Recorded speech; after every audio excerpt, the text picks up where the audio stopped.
I see why there's great difficulty in doing this, but respectfully, if we're giving the 4th of July off, which, I mean, until 3 years ago, that was what we thought of as Independence Day. For those of us who are descendants of the so-called black man, specifically those who were enslaved in this country, our Independence Day effectively is Juneteenth.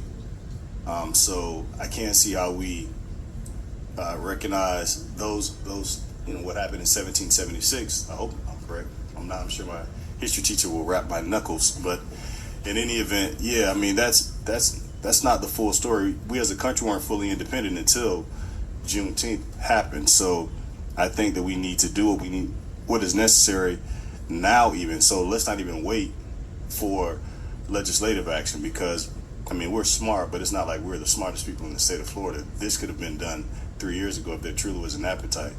So, having said all that, I guess the question would, I mean, I know we're not going to make a ruling on this today and we're just discussing, but the question would be which of these days would need to be bumped. I mean, it's going to tip off somebody, but I think when we talk about being equitable and being respectful, Juneteenth definitely should be a day that persons have off as a paid holiday, not just, okay, you can stay home and I won't fire you for missing it. It should be paid. I was contacted by a lot of constituents, so respectfully, I wasn't engaged with by teachers and things of that nature who were in summer school, but just the residents, they thought the optics were off, and I wholeheartedly agree with them. So I don't know whether we're talking about yeah, maybe Labor Day.